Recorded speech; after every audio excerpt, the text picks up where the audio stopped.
दोस्तों, इस मूवी की शुरुआत फ्लोरिडा शहर से होती है, जहां पर हम एक छोटे से कैफे को देखते हैं जिसमें एक 17 साल की लड़की लीजा काम करती है। वो सभी कस्टमर्स को बहुत अच्छे से ट्रीट करती है, जिससे उसका बॉस उससे बहुत खुश होता है। लीजा अपना काम खत्म करके रोज की तरह अपने घर जा रही है, तभी हमें उसके चेहरे पर एक उदासी देखने को मिलती है। सभी काम खत्म करने के बाद जब घर जाती हैं तो चेहरे पर स्माइल होती है, लेकिन लीजा के लिए घर का मतलब कुछ और ही था, क्योंकि वो घर उसके लिए एक नर्क से कम नहीं था। इसलिए रास्ते में वो उसके साथ हो रही बुरी चीजों के बारे में सोचती है, जिसमें एक आदमी को देखते हैं। अब ये आदमी कौन है ये हमें आगे पता लगेगा।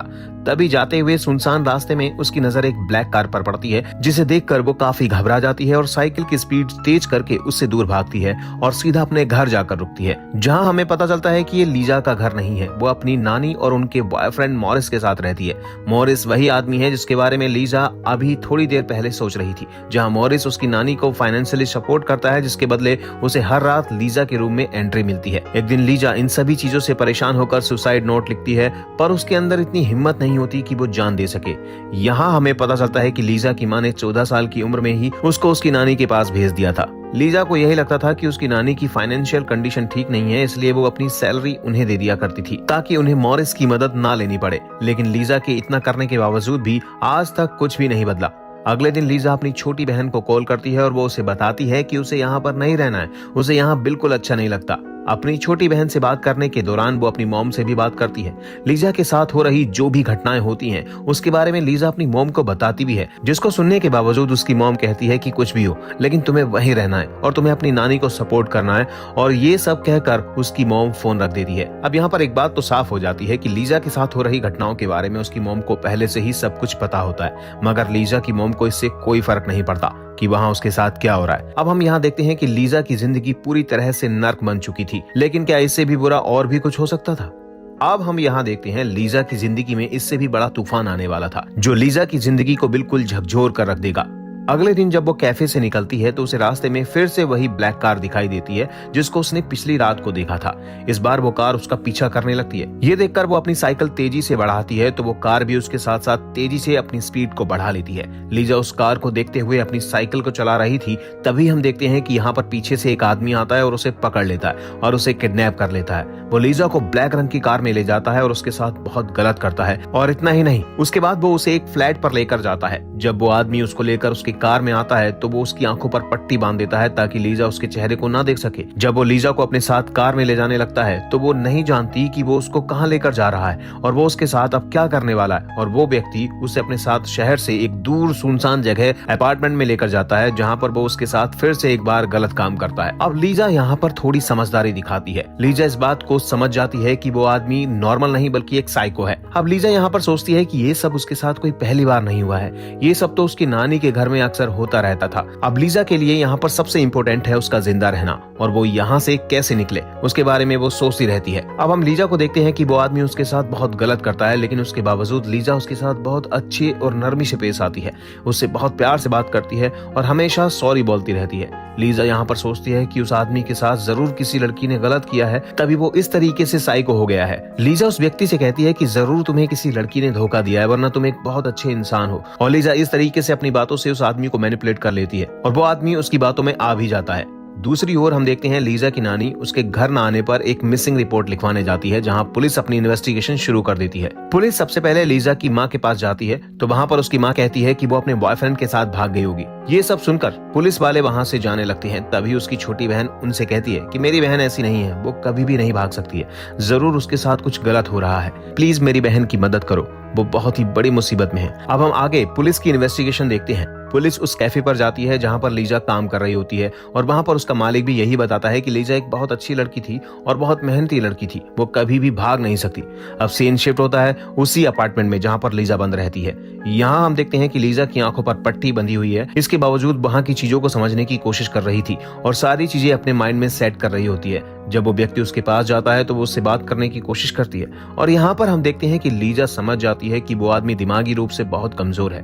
वो उसके चेहरे को बार बार छूने लगती है ताकि उसको ये आइडिया लग सके कि वो आदमी आखिर में दिखता कैसे है। लीजा उस व्यक्ति की बार बार तारीफ करती है कि वो एक बहुत ही अच्छा इंसान है। लीजा उससे ये सब इसलिए कहती है ताकि वो उस आदमी का भरोसा जीत सके। यहाँ पर लीजा उस व्यक्ति को अपने बीमार पिता की झूठी स्टोरी भी बताती है। वो उससे बताती है कि उसके पिता के अलावा उसका इस दुनिया में कोई नहीं है। और वो भी बहुत बीमार है। वो ये सब इसलिए बताती है ताकि उस आदमी को उससे थोड़ी हमदर्दी हो सके और वो व्यक्ति उस पर रहम खाकर उसे छोड़ दे। लेकिन वो व्यक्ति लीजा की बातों में इतनी जल्दी तो नहीं आने वाला था, लेकिन एक पॉइंट पर आकर वो लीजा के हाथों को खोल ही देता है। यहाँ पर हम देखते हैं कि लीजा इतना तो समझ गई थी कि उसके गलत कदम उठाने पर वो आदमी लीजा को शूट भी कर सकता था, क्योंकि वो आदमी लीजा के साथ 24 घंटे रहता था। अब लीजा अपनी मौजूदगी का सबूत उसके घर में धीरे धीरे करके छोड़ना शुरू कर देती है। वो अपने हेयर पिन्स को निकाल कर उसके बेड के नीचे फेंक देती है। इसके बाद वो बाथरूम जाने का बहाना करती है, जहाँ पर सामने लगे मिरर पर अपने फिंगरप्रिंट्स को बना देती है और बाथरूम में रखा हुआ एक जोड़ी शूज भी उसे नजर आ जाता है, जिसका कलर वो अच्छे से याद कर लेती है। लीजा ये सब काम कर रही होती है,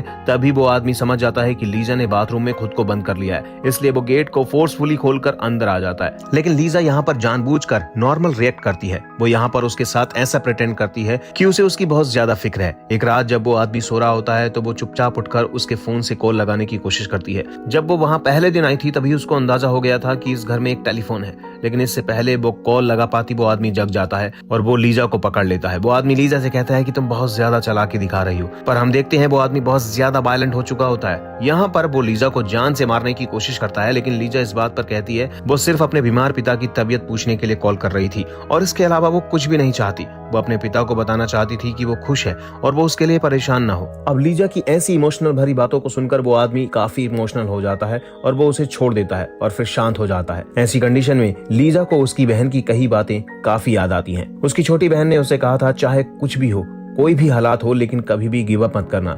एक दिन जब वो आदमी लीजा के क्लोज आता है तब लीजा उससे कहती है, अगर तुम मुझे छोड़ दोगे तो मैं कभी भी किसी से कुछ नहीं कहूंगी और मैं तुम्हारी गर्लफ्रेंड अपनी मर्जी से बन जाऊंगी। मैं कभी भी किसी से कुछ नहीं कहूंगी, मैं कभी भी तुम्हें छोड़कर नहीं जाऊंगी, तुम्हारा ख्याल रखूंगी, तुम्हारे साथ में रहूंगी। ये सारी बातें सुनकर वो पागल आदमी लीजा से बहुत ज्यादा इंप्रेस हो जाता है और उसे छोड़ने के लिए तैयार भी हो जाता है। वहीं दूसरी तरफ हम देखते हैं पुलिस डिपार्टमेंट में एक सीरियल किलर के बारे में पता चलता है, जिसने पिछले 6 महीनों में कई लड़कियों को जान से मारा था।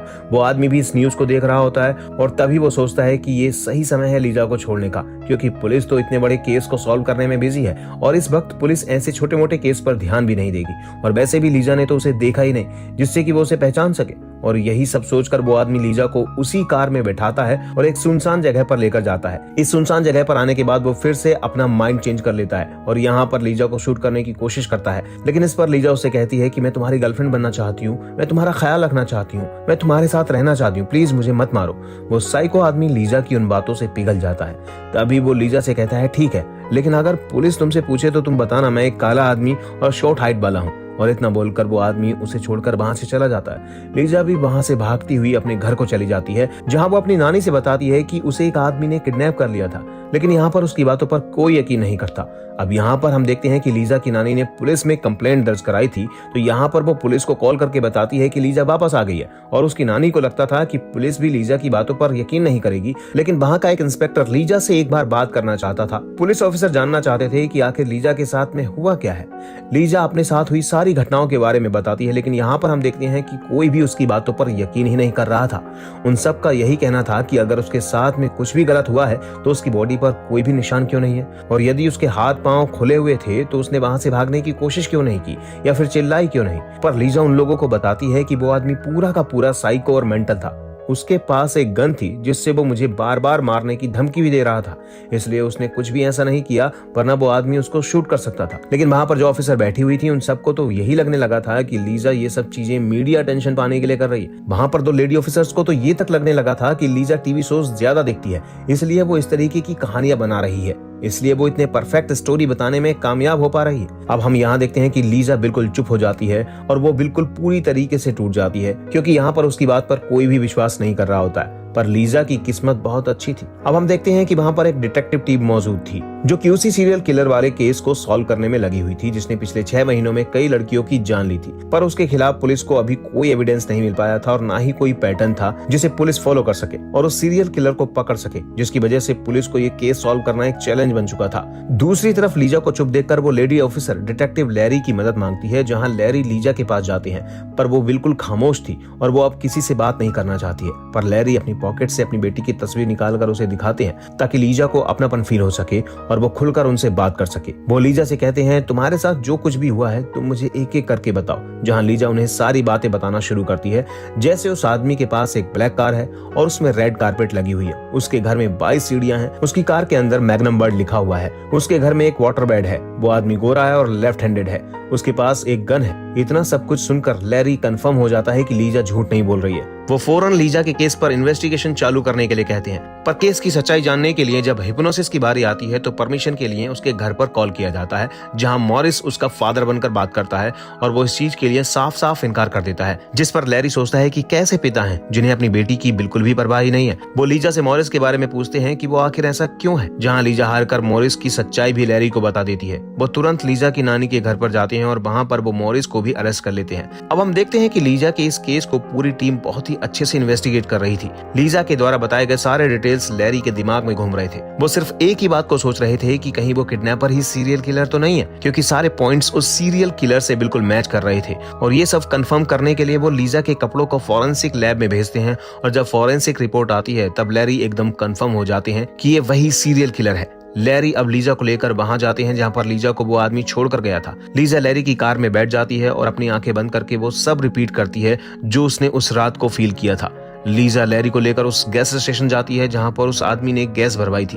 पुलिस उस गैस स्टेशन के कैमरे को चेक करती है जहां उनके हाथ एक बहुत ही बड़ा सबूत लगता है। लीजा ने जैसे स्केच उस किडनैपर की बनवाई थी, बिल्कुल वैसा ही चेहरा उसे सीसीटीवी कैमरे में देखने को मिलता है। अब उस आदमी के पोस्टर बनवाए जाते हैं और जगह जगह पर लगवा दिए जाते हैं। अब पुलिस उस आदमी को ट्रैक करना भी शुरू कर देती है और इत्तेफाक से कुछ टाइम बाद वो आदमी एक पुलिस को दिख भी जाता है। वो उस आदमी के पास जाते हैं और बोलते हैं, सर हमारे पास एक कार चोरी की रिपोर्ट आई है और हमें आपकी कार की फोटो लेनी है। वो कार के बाहर उस आदमी की फोटो खींच लेते हैं और उसे जाने देते हैं। लीजा को फोटो दिखाने के बाद वो उस आदमी को पहचान जाती है और वो कंफर्म कर देती है कि ये वही किडनैपर है, जिसके तुरंत बाद पुलिस उस आदमी के घर पहुंच जाती है और उन्हें वहां पर 22 सीढ़ियां भी मिलती हैं और घर के अंदर जाने पर उन्हें लीजा द्वारा फेंकी गई क्लिप भी मिलती है और लीजा के फिंगरप्रिंट्स भी मिलते हैं जो कि लीजा ने जानबूझकर वहां छोड़े थे। अब इतने सारे सबूत मिलने के बाद में तो पुलिस उसे पागलों की तरह ढूंढना शुरू कर देती है, जो कि उन्हें फाइनली मिल भी जाता है क्योंकि आराम से वो खुलेआम घूम रहा था। ठीक उसी वक्त बहुत सारे पुलिस ऑफिसर्स उसे गन पॉइंट करके चारों तरफ से घेर लेते हैं और आज इतने बड़े मुजरिम को अरेस्ट कर लिया जाता है। ये सब होने के बाद में लैरी लीजा को ये सारी खबर देते हैं, जिसके बाद लीजा की बहादुरी के लिए सभी लोग उसका क्लैपिंग करके स्वागत करते हैं। लीजा ने अपने साथ साथ उन लड़कियों को भी आज इंसाफ दिलाया था जो बेकसूर थी और उस सीरियल किलर को पकड़कर आगे होने वाले क्राइम्स को भी रोका था। अब हम यहाँ देखते हैं कि लीजा अपनी नानी के घर नहीं जाना चाहती थी क्योंकि वो एक नर था, इसलिए लैरी लीजा की आंटी और अंकल को वहां पर कॉन्टेक्ट करके बुलाते हैं। लीजा के साथ इतना कुछ हो गया था, इन सब के बारे में अंकल और आंटी को कुछ भी नहीं पता था। वो लीजा को सॉरी बोलते हैं। उसके आंटी और अंकल लैरी से बोलते हैं कि वो लीजा का बहुत अच्छे से ख्याल रखेंगे। लीजा लैरी को धन्यवाद कहती है और यहाँ पर हम देखते हैं कि लैरी भी काफी इमोशनल हो जाता है। कुछ समय के बाद लीजा अपनी मॉम को एक लेटर लिखती है। वो लिखती है कि मॉम, आप हमेशा से कहती हैं कि मैं एक अच्छी लाइफ डिजर्व नहीं करती हूँ, लेकिन मॉम आप गलत थी। और वो अपनी मॉम को हमेशा के लिए गुड बाय लिख देती है। और अब हम यहाँ देखते हैं कि उसकी मम्मी को ये बहुत गलत लगता है। अब लीजा के पास उसकी अपनी फैमिली थी, जिस फैमिली के लिए वो हमेशा तरसती थी। आज हम देखते हैं कि लीजा के पास वो सब कुछ था और हमें कुछ साल बाद लीजा को दिखाया जाता है जो कि आज एक पुलिस ऑफिसर बन चुकी है और ये कहानी यहीं पर खत्म हो जाती है।